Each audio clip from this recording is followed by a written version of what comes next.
नमस्ते friends and welcome back to my channel. आप सबको गुड मॉर्निंग इसलिए कि मंडे की मॉर्निंग मैंने ये व्लॉग शुरू किया था बनाना, सुबह की चाय आप सबके लिए। आज के इस व्लॉग में मेनली मैं डिनर रूटीन है वो आप लोगों के साथ शेयर करने वाली हूँ स्टिल, क्योंकि मैंने अपना वीडियो मॉर्निंग में शुरू किया था, तो दिन में जो छोटे छोटे रूटीन वर्क होते हैं वो भी आप लोगों के साथ में शेयर करूँगी। बहुत सारी चीज़ें, बहुत सारे अपने रूटीन दिन के या मॉर्निंग के मैं ऑलरेडी आप लोगों के साथ शेयर कर चुकी हूँ, उनको मैं स्किप करूंगी। अभी फ़िलहाल का अपडेट आप लोगों को दे दूं। ये चाय हम लोगों ने बनाई थी सुबह के 6 बजे। यश आज गया है कॉलेज, महक आज घर पर ही रहेगी। ब्रेकफास्ट में हम लोगों ने बनाया है आज पोहा, और यश को लंच के लिए मैंने पिज्ज़ा बना करके दिया है। दोनों ही रेसिपी मैंने शूट नहीं की क्योंकि पोहा और पिज्ज़ा दोनों की रेसिपीज में कई बार आप लोगों के साथ ऑलरेडी शेयर कर चुकी हूँ। वीकेंड के लास्ट 2 दिन यानी सैटरडे और संडे बहुत बिजी गए। लगातार हम लोग ट्रेवल कर रहे थे, बाहर आना जाना था हम लोगों का। अभी मंडे मॉर्निंग है, यूजुअली ऐसा होता है, बहुत हेक्टिक होती है मंडे मॉर्निंग, लेकिन ना आज बहुत हल्का महसूस हो रहा है क्योंकि लगातार 2 दिन बहुत ज्यादा बिजी थे। तो जब तक मैं चाय पीती हूँ आप वीडियो एंजॉय कीजिए।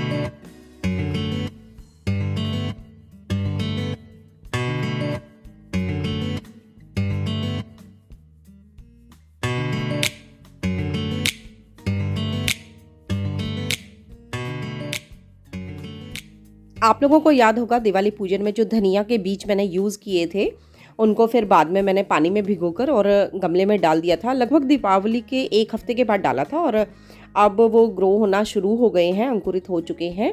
और ना कुछ लीव्स अभी बची हैं, वो अच्छे से डेवलप नहीं हुई हैं, लेकिन मुझे थोड़ा सा चाहिए, तो मैं क्या करूँगी, इनमें से ना थोड़ी थोड़ी पत्तियाँ जो अच्छे से डेवलप हो गई है और बहुत अच्छी उनमें से खुशबू आ रही है, वो मैं ले लूँगी क्योंकि मुझे पोहा के ऊपर वो डालना है। और अभी घर में बिल्कुल भी धनिया नहीं है। कुछ टाइम पहले मैंने मेथी भी लगाई थी, बहुत अच्छे से वो ग्रो कर रही थी। उसके बाद ना लगातार जो बारिश हुई 3 से 4 दिन, उस टाइम पर वो सारी ख़राब हो गई थी। खैर मेरा बहुत मन है कि मैं अपने घर में ही इजी ग्रोइंग जो वेजिटेबल्स होती हैं वो इस तरीके से ग्रो करूं, लेकिन अभी तो शुरुआत है गार्डनिंग की। धीरे धीरे देखते हैं कैसे मैं इस चीज़ को, इस जर्नी को कंटिन्यू कर पाऊंगी गार्डनिंग की। और जिन लीव्स को मैं कट कर रही हूँ ना, यहाँ पर फिर से नई लीव्स आ जाएंगी कुछ टाइम के बाद। नो डाउट जब से ये पौधे लगाए हैं काम काफ़ी बढ़ गया है, लेकिन जैसे ही ऊपर आती हूँ अपने इन हरे भरे दोस्तों को देखकर सारी थकान, सारा स्ट्रेस छूमंतर हो जाता है।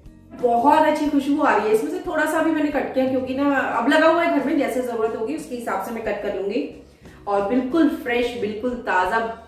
और सबसे अच्छी बात है इसमें ना किसी भी तरीके का मैंने पेस्टिसाइड, केमिकल यूज नहीं किया है। अपने पौधों में सिर्फ मैं 2 ही चीज डालती हूँ, गोबर की खाद और साथ में डालती हूँ जो किचन वेस्ट होता है उसका लिक्विड फर्टिलाइजर। इसके अलावा अभी तक मैंने कुछ नहीं डाला है। हालांकि जो ड्राई वेस्ट होता है, जैसे कि अभी पूजा के जो फूल होते हैं या सब्जियों के छिलके हैं, उनको मैं धीरे धीरे करके ना अब स्टोर कर रही हूँ। एक बड़ी सी बकेट को मैंने बना लिया है, तो उसमें वो चीजें डालती रहती हूँ। थोड़ी सी मिट्टी की लेयर डाल देती हूँ, फिर वो सूखे छिलके वगैरह जो भी होते हैं वो डाल देती हूँ अभी। लेकिन उसका जो प्रोसेस होता है वो लंबा चौड़ा होता है, उसमें टाइम थोड़ा सा ज्यादा लगता है, तो वो अभी मैंने यूज नहीं की है। अभी मैंने बकेट में उसको अलग से रखा हुआ है, ऊपर से मैं डाल देती हूँ। मतलब जो भी छिलके वगैरह निकलते हैं, कभी कभी स्पेशली बनाना के जो छिलके होते हैं, इसके अलावा प्याज के छिलके हैं, वो मैं डाल देती हूँ। और फिर उसके ऊपर से एक मिट्टी की लेयर, और उसके ऊपर अगेन फिर छिलके, फिर मिट्टी की लेयर, तो वो अभी टाइम लगेगा उसमें। रविंदर जी वॉक करके आ चुके हैं। अभी मैं बना रही हूँ फिलहाल कॉफ़ी। पोहा है, उसके साथ चाय या कॉफ़ी कुछ तो चाहिए ही। अभी मेरे रिसेंट वीडियोस में ना, एक वीडियो में रविंदर जी मेरे साथ थे, तो किसी ने कमेंट किया था उनको कि फोकस ऑन इन्वेस्टमेंट। मैं आप लोग को बता दूं, वो मेरे हस्बैंड हैं और वो मुझे हर हाल में, हर काम में सपोर्ट करेंगे। एंड सेम मैं भी करती हूँ, उनके हर काम में उनके साथ में खड़ी हूँ। तो इसके अलावा जो हमारा काम है, जो हमारा प्रोफेशन है, उसमें हम ऑनेस्टली और पूरी ईमानदारी के साथ, पूरी मेहनत के साथ, पूरी शिद्दत के साथ अपना काम कर रहे हैं। लेकिन अपने प्रोफेशन के लिए, चाहे जॉब हो या बिजनेस, कोई भी हस्बैंड अपनी वाइफ को सपोर्ट करना नहीं छोड़ता। और इसी तरीके से अगर वाइफ वर्किंग है तो वो भी हर हाल में अपने जो भी उसके काम हैं, अपने हस्बैंड को सपोर्ट करने के या फिर घर संभालने के, वो ज़रूर करती है। बट जो लोग हमें पर्सनली जानते हैं वो जानते ही होंगे कि रविंदर जी कितना हार्ड वर्किंग है। 9:30 बजे वो अपने स्टूडियो में जाते हैं और 3:30 बजे तक लगातार वहीं पर वो अपना काम करते हैं। लंच करने के लिए भी उनको बहुत बार बुलाना पड़ता है, तब आकर के वो लंच करते हैं। और सिर्फ 3:30 बजे ही उनका काम ख़त्म नहीं होता, उसके बाद लगातार आप लोगों के फ़ोन कॉल्स आते रहते हैं, जो भी उनके मेंबर्स हैं। इसके अलावा और बहुत सारे काम होते हैं, उन्हें वीडियो शूट करने होते हैं। और सबसे बड़ी बात, मैं अपने डेली व्लॉग्स डालती हूँ जिसमें अपीयरेंस तो होगी भाई ये फैमिली मेंबर्स की, चाहे वो किसी भी प्रोफेशन में हो। फिलहाल आते हैं काम पर। आज मुझे यहाँ की पूरी डस्टिंग करनी है, क्लीनिंग करनी है। बहुत ज़्यादा डस्ट हो रखा है, पॉल्यूशन का लेवल क्या बताऊँ आपको, इस टाइम बहुत ज़्यादा है यहाँ पर। और भाई घर का कोई कोना अछूता नहीं है, जहाँ जाकर के खड़े हो जाओ वहीं कुछ ना कुछ काम निकल आता है। ये मेरा वुडन कॉर्नर बहुत साल पुराना है, मुझे एग्जैक्टली याद भी नहीं, 14-15 साल पुराना है। पहले ये लिविंग रूम में रहता था, उसके बाद मंदिर में इसको मैंने रीपेंट करके रख दिया था और फिलहाल इसको यहाँ पर जगह मिल गई है। घर में जब पेंटिंग का काम चला था तभी मैंने इस पर ना ऑयल पेंट कर दिया था ब्राउन कलर का और यहाँ पर रख दिया था। और इसमें ना छोटे छोटे से जो भी आइटम्स मेरे पास एक्स्ट्रा थे वो ये इस पर सजा दिए थे। और ज़्यादातर सामान आप देखेंगे इस पर DIY है, जितनी भी बॉटल्स हैं और पॉट्स वगैरह हैं DIY, वो वहाँ पर मैंने रखे हुए हैं। ट्राई किया था यहाँ पर कुछ प्लांट्स में रख सकूँ, स्पेशली जेड वगैरह मैंने लगा कर रखे थे, नहीं ग्रो हुए तो उनको मैंने ऊपर ही शिफ्ट कर दिया। फिलहाल यहाँ पर बस स्नेक प्लांट है और मनी प्लांट है। कुछ आर्टिफिशियल मनी प्लांट भी यहाँ पर मैंने डेकोरेट किया हुआ है। हालांकि यहाँ ऊपर थोड़ा सा शेड तो है, लेकिन फिर भी ना पानी की बूंदें जब बारिश आती है स्पेशली तो थोड़ी बहुत छींटे यहाँ पर लगती रहती है, इसीलिए मैंने इसके ऊपर ऑयल पेंट किया, थोड़ा बहुत पानी लगे तो ये जो लकड़ी का फर्नीचर है ये ख़राब ना हो। देखिए कितनी ज़्यादा डस्ट इसके ऊपर आ गई है। फिलहाल मैंने नॉर्मल पानी में थोड़ा सा डिटर्जेंट डाला और बस घोलकर और उसी से इसे साफ़ कर दिया, उसी से ये बहुत अच्छे से साफ़ हो गया। और अभी तो फ़िलहाल पेंट भी बिल्कुल नया है।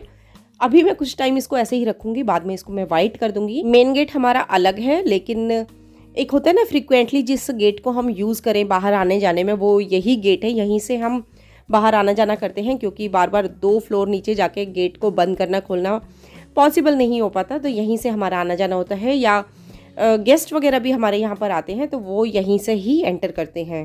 पहले यहाँ पर ना टाइल वगैरह कुछ भी नहीं थी, प्लेन वॉल्स थी। इवन जहाँ पर स्नेक प्लांट रखा है ये वाली वॉल भी नहीं थी। इस वॉल के पीछे जो टेनेंट्स यहाँ पर इस फ्लोर पर रहते हैं उनका वॉशरूम वगैरह है, तो उसको कवर करने के लिए मैंने अलग से ये वॉल और एक डोर लगवा दिया और उसके ऊपर ये टाइल्स लगवा दी। अब ना बिल्कुल नीट एंड क्लीन लुक हो गया है इस एरिया का। और सबसे इम्पॉर्टेंट प्रॉब्लम जो यहाँ पर थी वो ये था, स्मेल बहुत ज़्यादा रहती थी इस एरिया में, तो अब वो चीज़ भी ख़त्म हो गई है। देखिए घर के मामले में ना हर एक इंसान की मैं बात करूँगी, हर फैमिली में प्रायोरिटीज़ चेंज होती हैं, नीड्स चेंज होती हैं, लेकिन घरों को बदलना कोई परमानेंट सॉल्यूशन नहीं होता। बहुत हद तक हम जहाँ पर रह रहे हैं वहाँ पर कुछ चेंजेस कर सकते हैं, मेकओवर कर सकते हैं, कुछ इस तरीके के अरेंजमेंट कर सकते हैं कि फ़िलहाल उस सिचुएशन में हम अपने घर को अपने अकॉर्डिंग मॉडिफाई कर सकें।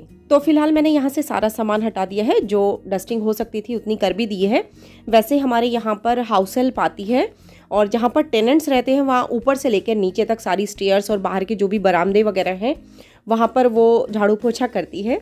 लेकिन क्योंकि यहाँ एक तो मैंने यहाँ पर काफ़ी चीज़ें डेकोरेट करके रखी हुई हैं, दूसरा आर्टिफिशियल ग्रास भी लगाई हुई है, तो वो यहाँ पर ना अच्छे से सफाई नहीं कर पाती। तो फिर जैसे ही मुझे जब भी टाइम मिलता है तो उस टाइम पर मैं अपने अकॉर्डिंग यहाँ की सफाई कर लेती हूँ। वो आती है अलग टाइम पे, उस टाइम पर मैं कहीं और बिजी होती हूँ, क्योंकि अगर उससे भी सफाई करानी है तो एक बार उसके साथ खड़ा होना पड़ेगा और सारी चीज़ें हटाकर उसको देना होगा, उसके बाद ही वो यहाँ की क्लीनिंग कर पाएगी। तो मैंने उसको बोला हुआ है वो बाकी का जो पोर्शन है उसे वो साफ़ कर ले, ये मैं अपने अकॉर्डिंग साफ़ करती रहूँगी। तो फिलहाल वापस से मैंने सारा सामान जमाना शुरू कर दिया है। स्नेक प्लांट की लीव्स को मैंने गीले कपड़े से अच्छे से साफ़ कर लिया था और ये जो भी सामान है ना इसको मैंने क्या किया, पानी से अच्छे से वॉश कर लिया और यहाँ पर सूखने के लिए कुछ टाइम के लिए छोड़ दिया। और आप देखेंगे यहाँ पर ज़्यादातर चीज़ें मैंने ना DIY ही रखी हुई हैं।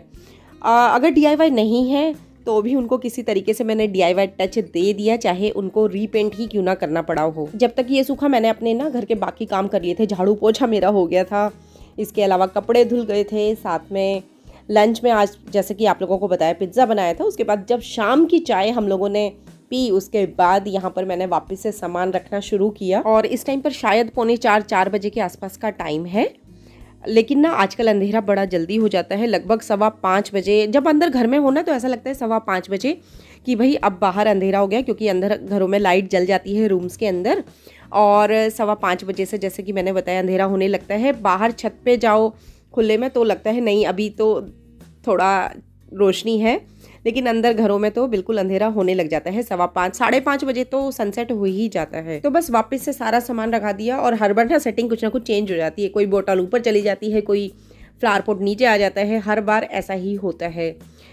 कई बार सोचती हूँ यहाँ पर ना फेरी लाइट्स लगा दूँ, लेकिन सोलर लाइट यहाँ पर कामयाब नहीं है, क्योंकि धूप ज़्यादा देर के लिए इस कॉर्नर में आती नहीं है। और जो नॉर्मल इलेक्ट्रिक लाइट्स होती है वो लगाने का फ़ायदा नहीं है, वेस्टेज ऑफ रिसोर्सेज है एक तरीके से। फेस्टिवल वगैरह होगा तो मैं यहाँ पर लगा दूंगी लाइट्स। ये वाला काम निपटा के सबसे पहले तो मैं गई थी ऊपर पौधों में पानी डाला, थोड़ी बहुत साफ़ सफाई की। उसके बाद यहाँ पर आकर मैं कर रही हूँ डिनर की तैयारी। आज मैं बनाऊंगी भरवा शिमला मिर्च, उसके लिए आलू बॉईल करके रख के मैं वापस से जाऊंगी ऊपर शाम की पूजा करने के लिए। डिनर हम लोगों का थोड़ा जल्दी होता है, क्योंकि यश का ना 8 बजे से कंपटीशन होता है ज़्यादातर दिन, और रविंदर जी को भी वीडियो शूट करने के लिए अपने स्टूडियो में जाना होता है फिर से। तो पूजा करके मैं आ गई हूँ। उसके बाद आलू जब तक मेरे बॉईल हो गए थे, महक ने गैस स्टोव वगैरह बंद कर दिया था, और सब्जियाँ भी चॉप कर दी थी। सब्जियाँ मतलब कि प्याज, हरी मिर्च, अदरक और लहसुन बिल्कुल थोड़ा सा लिया था, क्योंकि मेरे बच्चों को लहसुन का यानी गार्लिक का स्ट्रॉन्ग फ्लेवर पसंद नहीं है। तो फिलहाल मैंने एक कढ़ाई में ऑयल ले लिया है। इसमें मैं पिट्ठी जो होती है, जो कि आलू की पिट्ठी जो शिमला मिर्च में भरी जाएगी, वो तैयार कर रही हूँ, जिसमें मैंने थोड़ा सा जीरा डाला है, थोड़ी सी हींग डाली है, साथ में जो प्याज वगैरह कट किए थे वो भी डाल दिए हैं। इनको ना मैं ज़्यादा ब्राउन नहीं करूँगी, बस हल्की सी रॉ स्मेल निकल जाए, बिल्कुल लो फ्लेम पे 2 से 3 मिनट के लिए मैं इस तरीके से भून लूँगी। उसके बाद मैं सारे के सारे पाउडर मसाले जो हैं वो इसमें ऐड कर दूँगी। मैंने इसमें डाले हैं हल्दी पाउडर, लाल मिर्च पाउडर, धनिया पाउडर और अमचूर पाउडर। मेन जो इसमें फ्लेवर आता है वो आता है धनिया से। कुछ लोग इसमें सौंफ भी डालते हैं, लेकिन यश और महक दोनों को ही सौंफ का फ्लेवर पसंद नहीं है इस सब्जी में, लेकिन धनिया पाउडर है वो उस कमी को पूरा कर देता है। आप देखेंगे ऑयल मैंने ज़्यादा नहीं लिया है, क्योंकि इसको मैंने शिमला मिर्च में स्टफ़ करना है और वो ऑयल में बाद में मुझे शैलो फ्राई करनी है। तो इसमें बहुत हल्का सा ऑयल मैंने रखा है, बस लगभग आधे से 1 मिनट के लिए इसको लो फ्लेम पे फ्राई करके, और उसके बाद में इसमें आलू ऐड कर दूंगी, साथ में स्वादानुसार नमक डाल दूंगी, और इन सब चीज़ों को मैं अच्छे से एक बार मिक्स करके और फिर इन आलूओं को ना मैं मैश कर लूँगी। उसके लिए मैं यूज़ करती हूँ ये wooden potato masher, kind of potato masher है। वैसे इससे ना पराठे वगैरह भी बहुत अच्छे सिकते हैं। इसको मैं खाटू श्याम जी से लाए थे, और ना हम लोग इसको गुटका बोलते हैं। एक्चुअल नाम इसका क्या है वो मुझे नहीं पता। तो किसी भी चीज़ को अगर मैश करना हो, जैसे छोले हैं, राजमा है, उनकी जब ग्रेवी को हमें थिक करना पड़ता है तो उस टाइम पर उसको मैश करने के काम आता है। बैंगन का भरता बनता है तो बैंगन को अगर मैश करना है, इसी तरीके से आलू की कोई रेसिपी बन रही है या शकरकंदी की कोई रेसिपी बन रही है तो इसी से मैं मैश करती हूँ। बाकी सबकी अपनी अपनी चॉइस होती है। अगर आपको पीसीज अच्छे लगते हैं आलू के शिमला मिर्च के अंदर तो ज़्यादा मैश ना करें, हल्का टुकड़ों में ही आलू को रहने दें। बस एक बार आलू में मसालों का फ्लेवर अच्छा आ जाए, उसके लिए हम इसको चलाते हुए मिक्स करते हुए लो फ्लेम पर पकाते रहेंगे। उसके बाद कर देंगे गैस स्टोव को बंद और इनको रख देंगे हम ठंडा होने के लिए। तब तक हम अपनी जो शिमला मिर्च है उसकी स्टेम निकाल लेंगे। काफ़ी लोग शिमला मिर्च के जो सीड्स हैं वो उनको निकाल देते हैं, भाई मैं तो नहीं निकालती। सीड्स भी एडिबल होते हैं, हेल्दी भी होते हैं, मैं उनको ऐसे ही रखती हूँ। और उसके बावजूद भी ना मैं बहुत अच्छे से ढेर सारी फिलिंग आलू की कर देती हूँ शिमला मिर्च के अंदर। स्टिल आई वुड सजेस्ट, अगर आपकी फैमिली या बच्चे नहीं पसंद करते अंदर के बीच का फ्लेवर तो आप उनको निकाल दीजिए। लेकिन सच बताऊं, जब एक बार ये शिमला मिर्च अच्छे से रोस्ट हो जाती है, पक जाती है, उसके बाद बिल्कुल भी पता नहीं चलता कि अंदर आलू के साथ हमने बीज को ऐसे ही छोड़ दिया था। आप चाहें तो आलू की जो फिलिंग है इसके साथ मटर भी यूज़ कर सकते हैं फिलिंग के लिए। मैंने बताया ना, हर रेसिपी के एंडलेस तरीके हो सकते हैं मॉडिफाई करने के। आप अपनी फैमिली के हिसाब से किसी भी रेसिपी को कुक कर सकते हैं। तो फिलहाल इतना सा आलू बच गया है और ना ये एक हिट है कह सकते हैं, मेरे घर में सबका फेवरेट है। आलू का भरता टाइप इसका बन जाता है। इसको मैं बाद में थोड़ा सा और रोस्ट करूँगी। फिलहाल यहाँ पर मेरी अरहर की दाल, तूर की दाल जो होती है वो बनकर तैयार हो गई है। और इधर मैंने कढ़ाई में थोड़ा सा तेल ले लिया है। अब मैं जितनी भी शिमला मिर्च मैंने स्टफ़ करके रखी थी वो इसमें धीरे धीरे इस तरीके से स्लाइड कर दूंगी। कढ़ाई मैंने थोड़े बड़े साइज़ की इसलिए ली है क्योंकि जब हम शिमला मिर्च को इस तरीके से काइंड ऑफ शैलो फ्राई करते हैं तो बहुत ज़्यादा स्प्लैटरिंग होती है ऑयल की, तो आसपास का जो सरफेस है वो ज़्यादा गंदा ना हो और साथ में जैसे मेरे हाथ भी सेफ रहे कुकिंग करते टाइम, ऑयल के स्प्लैटर्स, ऑयल के छींटे उस पर ना पड़े, तो मैं इसलिए थोड़ी सी बड़ी कढ़ाई ही यूज़ करती हूँ। देखिए जो अंदर की स्टफिंग है यानी आलू का जो मसाला है वो ऑलरेडी कुक्ड है। मसाले को भी हमने अच्छे से फ्राई कर लिया था, आलूओं को अच्छे से सौटे कर लिया था। अब हमें सिर्फ शिमला मिर्च को ही पकाना है और उसको ना मैं कवर नहीं करती हूँ शिमला मिर्च को, उसको मैं इस तरीके से खुली कढ़ाई जो होती है इसी में पकाती हूँ। हर 2 से 3 मिनट में इस तरीके से मैं अलट पलट करती रहती हूँ उसको। इससे क्या होता है, हमारी जो शिमला मिर्च है ना वो सॉगी नहीं होती और बड़ी क्रंची सी एक लेयर इसके ऊपर आ जाती है। खाने में ये बहुत ही टेस्टी लगती है। और इधर आलू में मैंने थोड़ा सा ऑयल डाल लिया था और अब इसको ना मैं और अच्छे से सॉटे कर लूँगी थोड़ी देर के लिए। और भरवा शिमला मिर्च ना कह सकते हैं one of the favourite recipe है सब्जियों में मेरी फैमिली में। दाल मैंने साथ में इसलिए बना ली क्योंकि ना जो शिमला मिर्च है वो काफ़ी ज़्यादा ड्राई होती है ये वाली, और साथ में क्योंकि अभी विंटर्स हैं तो मैं बच्चों को ना अवॉइड ही करती हूँ इवनिंग में छाछ या फिर दही देना। और ये देखिए अभी ना मेरी सब्ज़ी ढंग से बनी भी नहीं है और जैसे ही पता चला कि आज भरवा शिमला मिर्च बन रही है तो जो आलू का भरता मैंने बनाया था साइड में उसकी डिमांड आ गई है और आधी कटोरी जा भी चुकी है अंदर रूम में। तो आलू हमारा अच्छे से भुन गया, उस पर ब्राउन लेयर आ गई है और देखिए शिमला मिर्च भी काफ़ी क्रंची क्रंची लग रही है देखने में।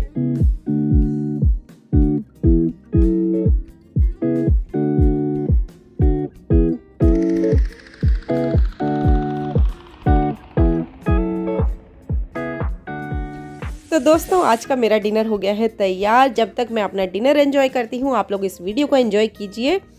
और अगर अभी तक आप लोग इस वीडियो को देख रहे हैं तो वीडियो को जल्दी से लाइक करें। चैनल को अगर अभी तक आप लोगों ने सब्सक्राइब नहीं किया है तो आप चैनल को भी सब्सक्राइब कर सकते हैं और बेल आइकन को ज़रूर प्रेस करें ताकि मेरे आने वाले नए वीडियोस का नोटिफिकेशन आप लोगों को टाइम से मिलता रहे। डिनर हमारा हो गया था, अब मैं किचन की क्लीनिंग कर रही हूँ। काफ़ी लोग सोचते हैं कि हम होम मेकर्स हैं ना, इनका एक सेट पैटर्न होता है, ज़िंदगी को जीने का रूटीन लाइफ होती है, लेकिन ऐसा नहीं है।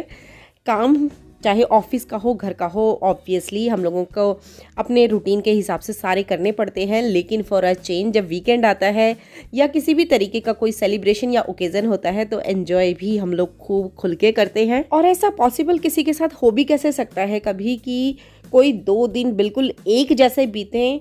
बाकी हमारे अपने पर्सपेक्टिव पर डिपेंड करता है कि हम अपने साथ होने वाली चीज़ों को, अपने सामने आने वाली चीज़ों को किस नज़रिए से देखते हैं और उन कामों को किस तरीके से करते हैं। ज़िंदगी ऑफिस की हो या घर की, एक डिसिप्लिन तो अपनाना ही पड़ता है लाइफ में। विंटर्स में हम लोग ना डेली हल्दी वाला दूध ही पीते हैं और हल्दी में डालती हूँ जो हल्दी की गांठ आती है यानी साबुत हल्दी, उसको अच्छे से कूट लेती हूँ और उसको फिर ना अच्छे से खौलाती हूँ मैं दूध के अंदर। जब तक मैं बर्तन करूँगी तब तक ये दूध में अच्छे से खौलती रहेगी। पहले हम लोग पाउडर हल्दी डालते थे लेकिन उसमें क्या होता था, नीचे एक रेजिड्यू सा बच जाता था जब हम लोग उस दूध को पीते थे और छलनी से छानने में भी ना वो चीज़ निकलती नहीं थी।